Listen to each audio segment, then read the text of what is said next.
Assalamualaikum warahmatullahi wabarakatuh.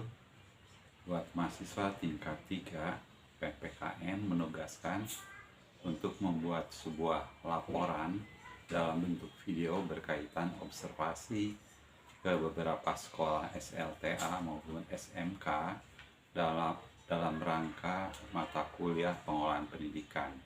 Diharapkan melalui observasi langsung memberikan pengalaman bagaimana mengolah sebuah sekolah sesuai mata pelajaran yang wajib ditempuh untuk ujian akhir semester. Demikian atas nama dosen pengampu. Assalamualaikum warahmatullahi wabarakatuh.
Assalamualaikum warahmatullahi wabarakatuh.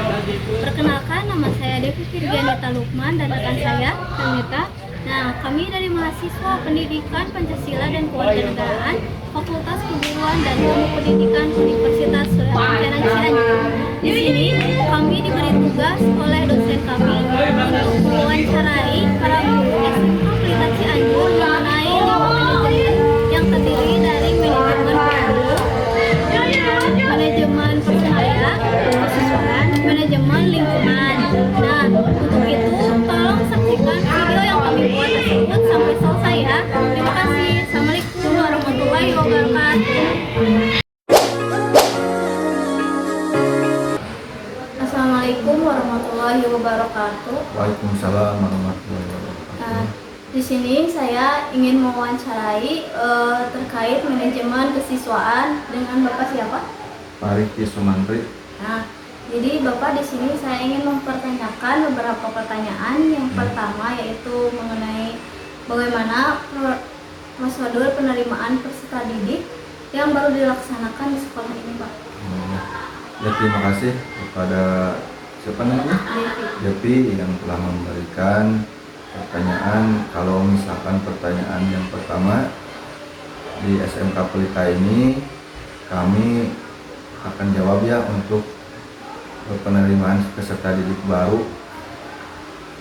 Pertama, kita akan mempromosikan sekolah SMK Pelita ini kepada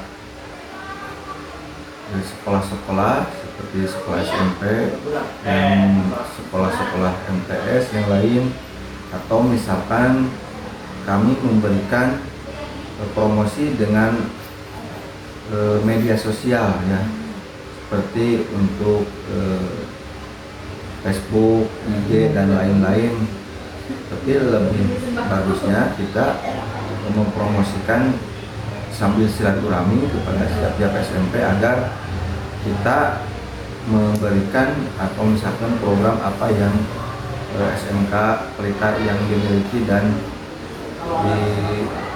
diperhatikan oleh peserta didik barunya di SMP masing-masing. Nah, jadi kita langkah pertama, pertanyaan di Teh Devi, kami akan mempromosikan sekolah SMK ke tiap-tiap SMP agar kenal lembaga Sukhasem KPK itu. Terima kasih itu. Nah, mungkin untuk yang selanjutnya yaitu apa sih Pak bentuk pembinaan yang diberikan kepada siswa dalam hal kedisiplinan dan juga karakternya? Ya, jadi yang pertanyaan yang kedua kami akan menjawab ya. Kalau pembentukan karakter itu akan merujuk kepada perilaku akhlak yang mulia ya. Ya seperti kedisiplinan itu bukan disiplin hanya menghormati, tapi kedisiplinan itu kita arahkan ke waktu. Jadi kalau misalkan jam masuk di sini kan jam 7, kita jam 7 kurang 5 menit harus ada di kelas. Kalau jam istirahat, jam pulang itu harus bisa saling menghargai waktu untuk kedisiplinan. Dan yang keduanya, kedisiplinan itu kita harus saling menghormati sesama teman, apalagi misalkan kepada guru yang ada di lingkungan sekolah. Itu yang pertanyaan yang kedua. Mungkin untuk yang selanjutnya, bagaimana sekolah ini menangani permasalahan kepada siswa yang berkaitan dengan perilaku atau akademiknya? Ya kalau misalkan nanti ada pertanyaan yang seperti pertanyaan ketiga, kalau ada permasalahan anak tersebut, kami akan mengevaluasi ya, atau memanggil ketika ada permasalahan ke kantor ya, untuk memberikan saran dan mengingatkan bahwa kesalahan itu harus dipertimbangkan sebelum melakukan. Ya contohnya misalkan kabur ya, misalkan kabur itu tidak langsung diberi sanksi, dikasih dulu peringatan atau berikan surat kepada orang tua agar siswa tersebut ada jedanya gitu ya. Jadi ada apa disebutnya, ada pertimbangan nanti ke depannya. Kalau langsung dikasih sanksi mungkin itu namanya masih anak-anak itulah, masih berpikirnya bisa berubah, ada naik dan ada turunnya gitu.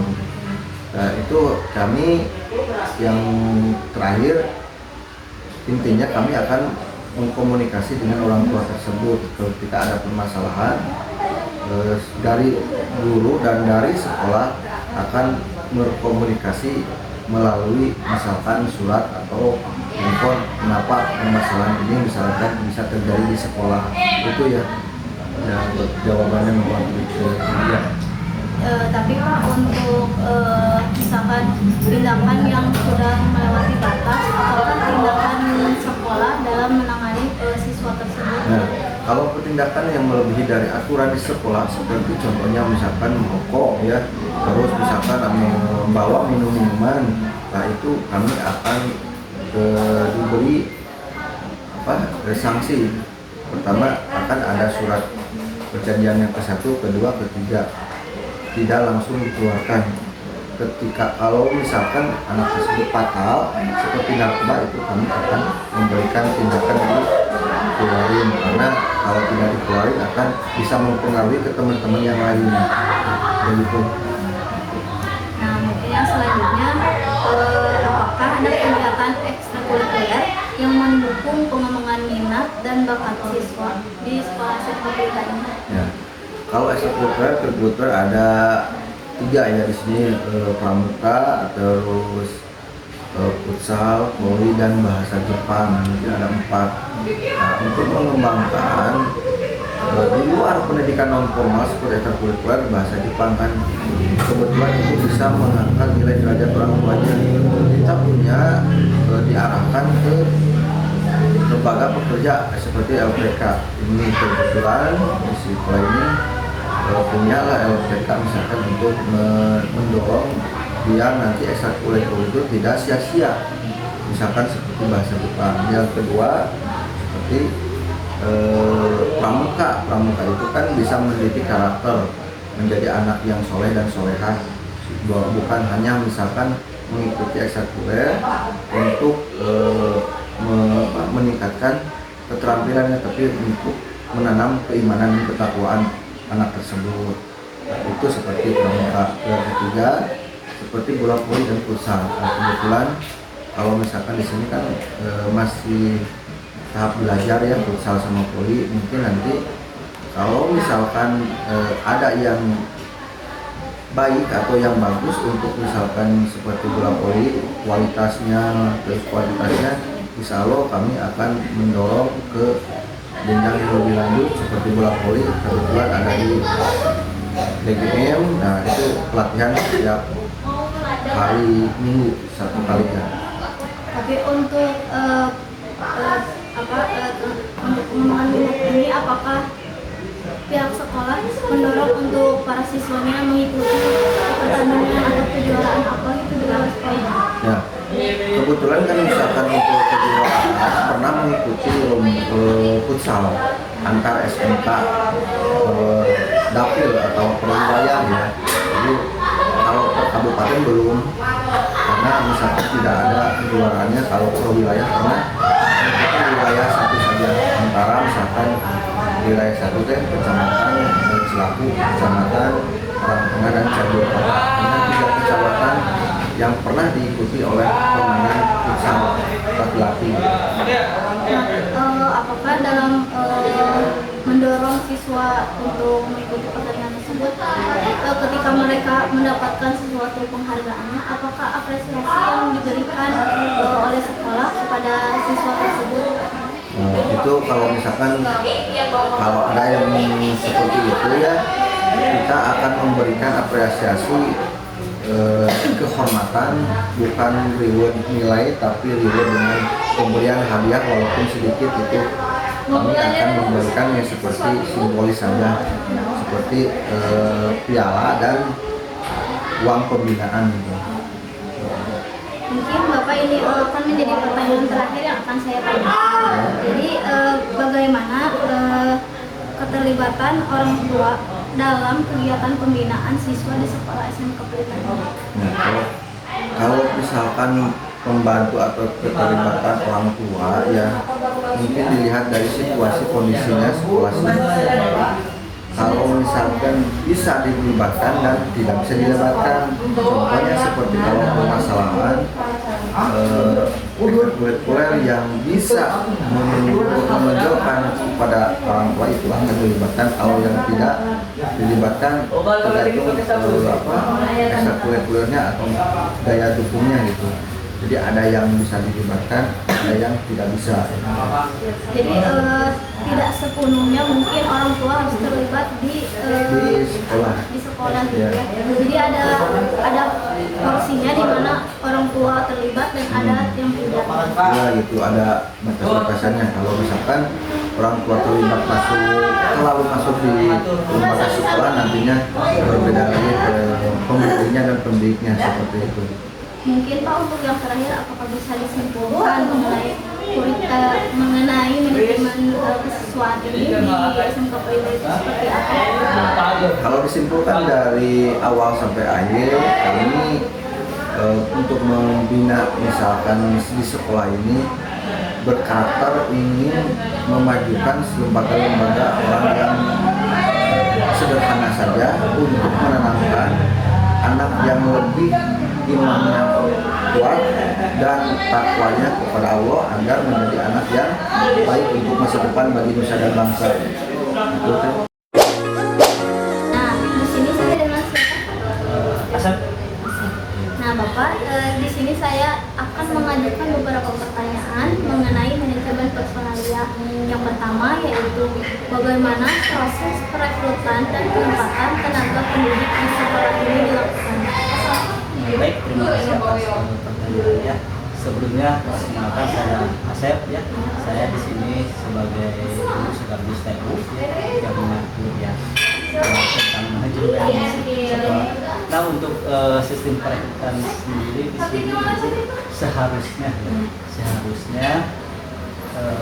yang sebetulnya yang berhubung banyak sekali yang berbeda jurusan atau tantangan lah, akhirnya kita tanya dulu apakah mampu satu pengembangan masa yang akan nanti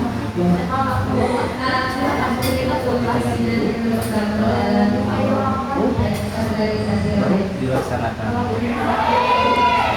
walaupun bertentangan dengan jurusannya lainnya. yang selanjutnya, apakah program pengembangan profesional bagi guru dan staf? Program pengembangan profesional guru dan staf. Mungkin salah satunya adalah setiap guru itu diwajibkan untuk mengikuti pelatihan apapun bentuknya. Nanti sebagai itu boleh SKKS suka meneruskan tugas yang pelatihan entah itu di mata pelajaran masing-masing yang gitu ya, ataupun di TU yang kegiatan berkaitan dengan manajemen ataupun bendahara yang Nah, untuk yang selanjutnya, bagaimana sistem penilaian kinerja guru yang diterapkan di sekolah ini? Penilaian guru itu kita terutama oleh UKS ya sering diadakan itu setahun itu paling 2 atau 3 kali ya untuk supervisi guru kan. Bentuknya supervisi. Apakah dari penilaian tersebut ada evaluasi yang dijelaskan nantinya oleh salah satu, misalkan oleh kepala sekolahnya? Jelas ada. Itu dilakukannya setiap Ya 6 bulan sekali. 6 bulan Ya. sekali. Jadi setahun 2 kali. Nah, untuk pertanyaan yang selanjutnya yaitu apa langkah yang diambil sekolah untuk meningkatkan motivasi kerja guru? Mungkin ini relatif saja ya. Mungkin karena keuangan atau kontrolnya kalau di tingkat itu juga sesuaikan dengan masing-masing ya. Fokus aja sih.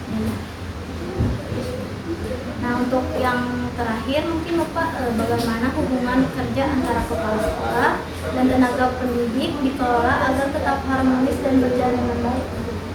Kita di sini istilahnya anggaplah seperti keluarga ya.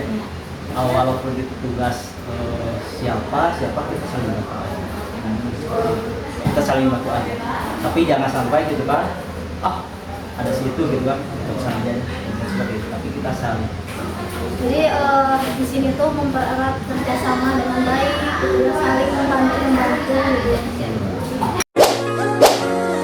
Nah, di sini kita siapa ibu? Novi.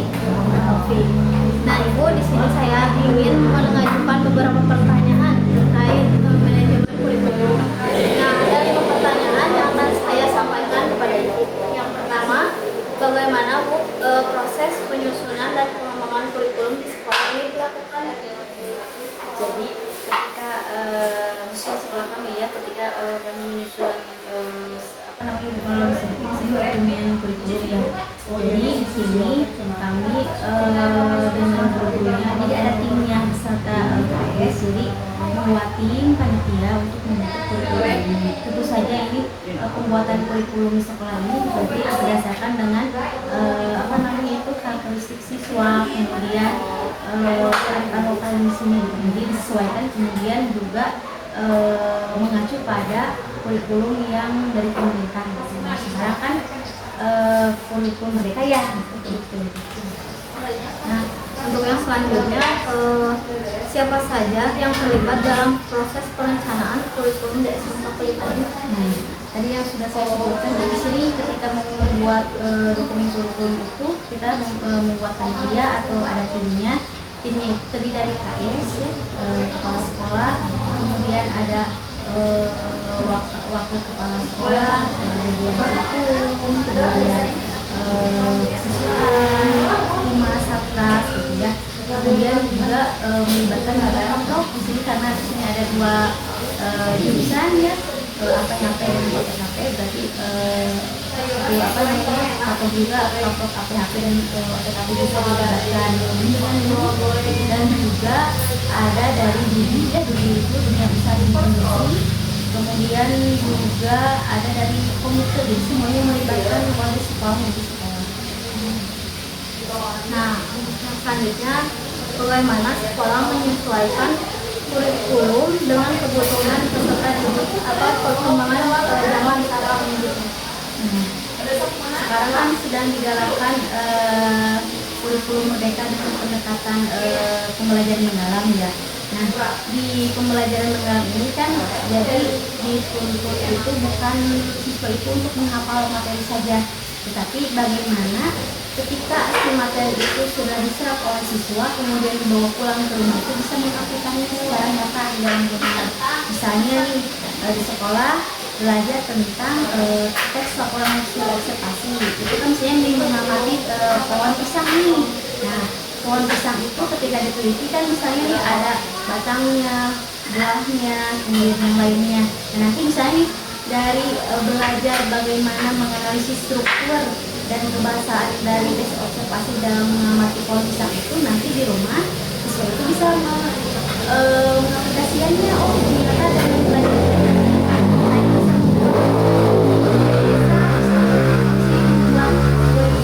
yang dibalut dengan daun pisang. Jadi tidak hanya menghafal saja. Nah, ini disesuaikan dengan kebutuhan sekarang saja. Walaupun kita mengadaptasi dari kurikulum yang dilakukan oleh pemerintah, tapi kita menyesuaikan dengan sekolah kita karena memang idealnya itu kan kurikulum kan bagus ya gimana, tapi kan disesuaikan dengan sekolahnya. Kebetulan sekolah kami kan ini ya adanya gitu ya, tidak disebut-sebutkan. Jadi pasti kurikulum dalam kurikulum yang ada di sekolah yang besar atau di negeri dan kurikulum di sini yang sekolah yang besar ini akan berbeda. Ini menyesuaikan dengan karakteristik siswa juga dan kebutuhan sekitar.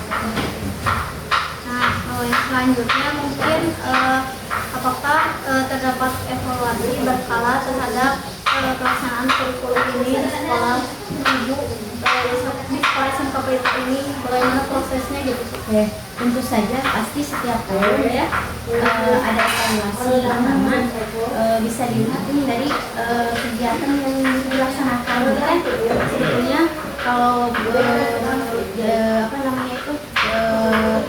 sesepuh dulu gitu ya. Jadi kurikulum itu udah punya sekolah, jadi segala aktivitas itu ada di kurikulum. Kan ada kegiatan yang berkaitan dengan siswa, kemudian kegiatan yang dilakukan oleh guru, proses pembelajaran itu ada di kurikulum. Makanya nanti dilihat nih, makanya kami ada evaluasi melihat bagaimana nih kegiatan sekolah apakah sudah berjalan atau tidak. Jadi yang sudah berjalan, yang sudah bagus berarti dikembangkan lagi, yang belum bagus berarti dievaluasi nih apa yang salahnya, apa yang harus diperbaiki. Jadi ada evaluasi selanjutnya. Apakah evaluasi berkala itu dilakukannya secara bersamaan dengan guru yang lain atau mungkin hanya bagian manajemen kurikulum saja yang mengatur semuanya? Tidak sih, walaupun nanti lebih ke kurikulumnya, tapi kan nanti harus disampaikan, kemudian harus beritahu dengan yang lain. Jadi tidak bisa nih sekarang di kurikulum saja nih misalnya harus ada kaitannya dengan izin atau kebijakan dari kepala sekolah, mungkin itu harus dikaitkan kepada guru. Jadi tidak akan bisa sampaikan atau tidak bisa terlaksana kalau tidak semuanya harus ikut serta. Nah, mungkin untuk pertanyaan terakhir mengenai apa tantangan terbesar dalam pengelolaan kurikulum di sekolah SMK Pelita ini? Tantangannya ya menyesuaikan gitu. Jadi kadangkala apa yang sudah direncanakan akan berubah di tengah jalan.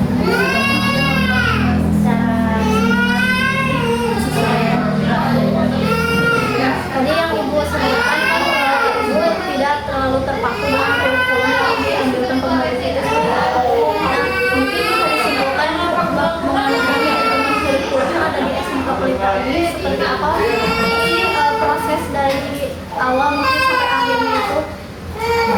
Jadi kurikulum itu dibuat sebelumnya kami membentuk tim dulu, panitia dulu gitu kan, yang terdiri dari semua warga sekolah, dari kepala sekolah sampai guru juga dari pihak luar gitu kan, karena kalau semua kan ada PPL yang ada di dalamnya. Jadi kami bekerjasama dengan pihak industri dari luar, kami dilibatkan. Jadi kan kadangkala apa yang siswa dipelajari di sekolah dengan apa yang dihadapi di lapangan, ternyata berbeda. Makanya orang itu akan berdiskusi nih bagaimana caranya ketika PKL khususnya sekolah akan melakukan. Jadi tidak hanya belajar teori di sekolah, nanti pas di lapangan mereka tidak akan punya sistem seperti itu. Kemudian tadi memang betul kurikulum yang sudah ada di pemerintah sebagai acuan untuk sekolah kami, cuman nanti pada pelaksanaannya disesuaikan dengan kegiatan yang di sekolah, juga kan berkaitan dengan anggaran juga ya. Kan maunya nih sekolah itu kan idealis nih harus seperti ini, tapi kan balik lagi ke sekolahnya, balik lagi kepada kegiatan dan nanti kepada anggarannya. Di sini saya akan mewawancarai Ibu Novi lagi mengenai manajemen keuangan di SMK Pelita Cianjur. Nah Ibu, saya akan memberikan beberapa pertanyaan ya mengenai manajemen keuangan. Yang pertama yaitu bagaimana proses penyusunan anggaran sekolah dilakukan setiap tahun. Baik, yang saya tahu, jadi bendahara nanti akan membuat lapas, jadi ada laporan setiap tahun. Nah untuk yang selanjutnya, sumber-sumber dari mana sajakah yang dimiliki oleh sekolah? Sumber yang ada sekolahnya yang pertama ada dari BOS, ya di pusat itu, kemudian dari PTFU itu dari provinsi, kemudian dari komite, yang selanjutnya bagaimana mekanisme pengawasan terhadap penggunaan dana sekolah yang dilakukan. Mekanismenya mungkin saya tidak terlalu tahu ya karena bukan yang memegangnya, tapi biasanya nanti setiap pencairan BOS atau BPU nanti itu akan ada disuruh untuk membuat laporan gitu, laporan dari setiap sekolah.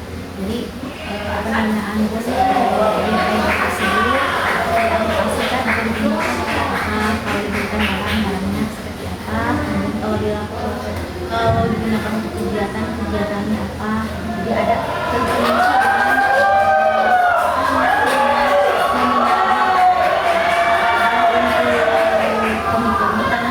dari siswa itu biasanya internet saja, jadi dari bendahara itu kepala sekolah, BOS dan PPU selain di sekolah juga dari dilaporkan yang saya tahu. Apakah misalkan dari pemerintah tadi, apakah siapa saja yang terlibat dalam menjelaskan transparansi keuangan itu? Biasanya di akhir tahun pembelajaran itu kita ada laporan. Jadi di sini kan kami pihak sekolah tidak langsung bisa ketok palu nih misalnya untuk infak bulanan atau untuk pembiayaan yang lain langsung dari sekolah langsung mutlak gitu di lapangan sekolah. Tidak, jadi kami nanti diadakan kami untuk seorang mahasiswa biar lebih transparansi seperti tadi yang adek mahasiswa bilang gitu ya. Jadi nanti dengan peruntukannya untuk apa, kemudian nanti nominal yang harus disumbang mungkin dari orang tua siswa itu seperti apa. Jadi tidak ada sistem.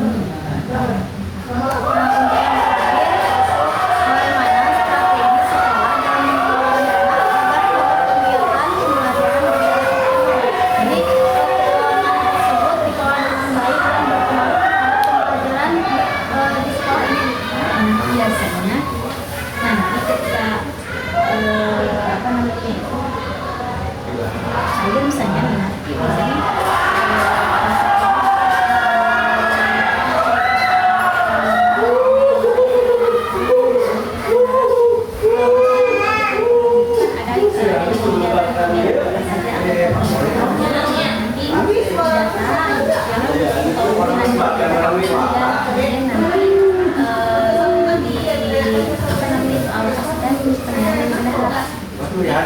kegiatan tahun ini berapa jumlahnya, kemudian kegiatannya apa saja, kemudian berapa anggarannya per tiap kegiatan. Jadi sehingga biar sinkron gitu ya, biar kan ada uang, tapi kan harus juga kegiatan jalan dengan orang-orang.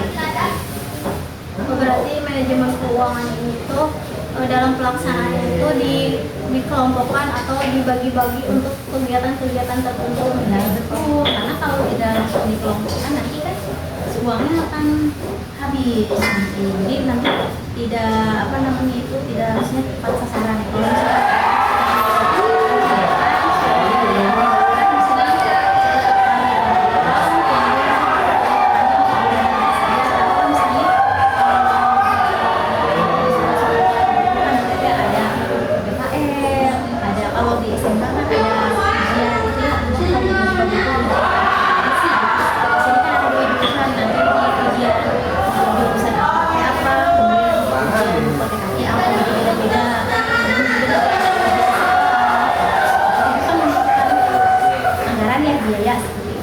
sudah dialokasikan gitu, sudah dipos-poskan. Nah, mungkin untuk yang terakhir misalkan simpulkan bagaimana manajemen keuangan di SMK Pelita ini berjalan dengan baik. Jadi manajemen keuangan di sekolah kami cukup transparansi ya. Jadi uang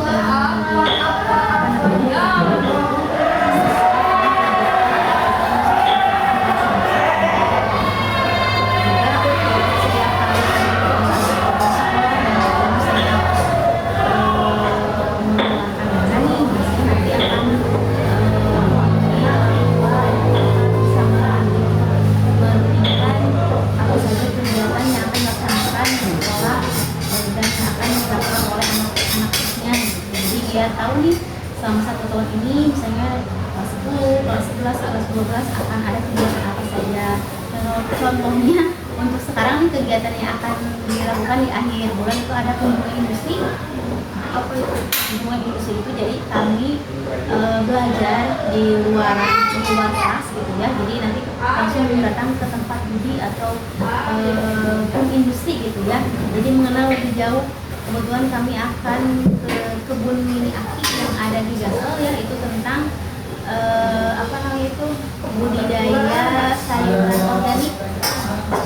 Belajar lebih mengenal, tapi kan di sana mereka tidak hanya healing saja melihat sayuran buah-buahan, tetapi nanti juga akan diberikan tugas sesuai dengan mata pelajaran yang lain. Berarti kunjungan tersebut sangat berkaitan dengan program sekolah kita ini karena kami kan sekolah kecil ya, jadi kalau misalnya jauh di luar kota kan agak berat di biaya, jadi kami mencari tempat yang nantinya akan dikunjungi industri itu yang dekat-dekat saja biar hemat ongkos. Assalamualaikum warahmatullahi wabarakatuh. Waalaikumsalam warahmatullahi wabarakatuh. Perkenalkan, nama saya Penita. Di sini saya akan mewawancari salah satu guru di SMK Pelita Cianjur mengenai manajemen lingkungan. Boleh dengan ibu siapa? Saya Edes Ariani, tapi boleh dipanggil Bu Nenden. Saya di sini ada 5 pertanyaan mengenai manajemen lingkungan. Pertama, yaitu bagaimana sekolah menciptakan lingkungan belajar yang bersih, aman, dan nyaman? Yang pertama, karena setiap hari itu guru dan siswa dibiasakan untuk terlebih dahulu sapu bersih. Jadi sebelum masuk ruangan itu, yang pertama anak-anak dibiasakan diperiksa bersihan dari kukunya gitu. Terus pas masuk itu kita sapu bersih, takutnya ada sampah. Walaupun memang sehari sebelumnya pas jam pulang itu kita selalu piket di jam pulang. Jadi ketika di pagi harinya kita lihat lagi takutnya ada yang masuk. Apakah sekolah program lingkungan atau kegiatan? Ada tentunya ditekankan itu tiap hari Jumat kita selalu bersih-bersih lingkungan, terutama ketika di sini kan kita ada kolam kecil ya, kita biasakan dibersihkan gitu semuanya dari mulai lapangan, taman depan dan sampai ujung rumah.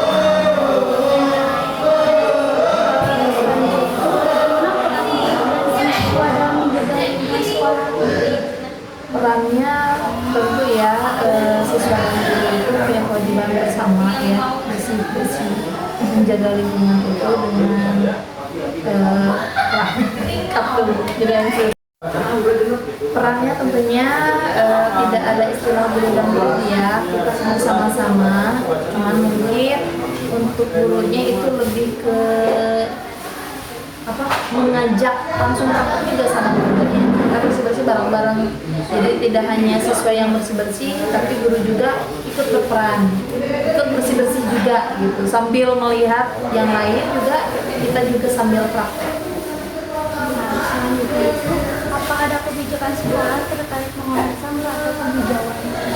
Kebetulan kami juga mempunyai program seperti mengumpulkan sampah plastik, terutama botol bekas minuman gitu, dikumpulkan, dan tentunya di depan kita sudah menyiapkan untuk tanaman-tanaman masing-masing siswa itu. Jadi si sampah plastik itu yang dari botol itu kita gunakan untuk sebagai pot. Bagaimana sekolah mengintegrasikan pendidikan lingkungan dalam kegiatan belajar mengajar? Kebetulan di sekolah kita tuh ada program yang ekologi ya. Kalau dulu tuh seperti P5, kita ada program PMB, itu sangat berkaitan sekali dengan kegiatan belajar mengajar siswa. Kenapa? Karena siswa dididik agar mandiri dan dapat mencintai lingkungannya, dapat melestarikan keindahan lingkungannya. Jadi anak itu sangat dituntut sekali untuk bisa ya mencintai lingkungan. Kenapa? Karena nanti keluar sekolah anak itu menjadi sudah terbiasa mencintai lingkungan dan berpengaruh sekali nanti ke kebersihan. Mereka tidak nyaman ketika melihat lingkungan kotor. Jadi mereka bisa, jadi pas anak itu lulus, anak itu bisa menjaga minimal, menjaga lingkungan sekitar tempat tinggal dan umum. Itu aja, dan boleh Ibu simpulkan tentang manajemen lingkungan yang sudah dijelaskan. Jadi intinya siswa dan guru itu sangat berperan aktif di sekolah SMK Pelita khususnya. Kita bersama-sama menjaga sekolah ini dalam keadaan yang maksimal, walaupun lingkungannya atau sarana dan prasarananya masih belum bisa maksimal. Dan siswa juga dituntut untuk mandiri, aktif dalam mencintai sekolah khususnya dan mencintai sekitar atau lingkungan sekitar. Dan ketika anak bisa lulus sekolah, anak menjadi pribadi yang mandiri, aktif dan berperan dalam lingkungan yang positif.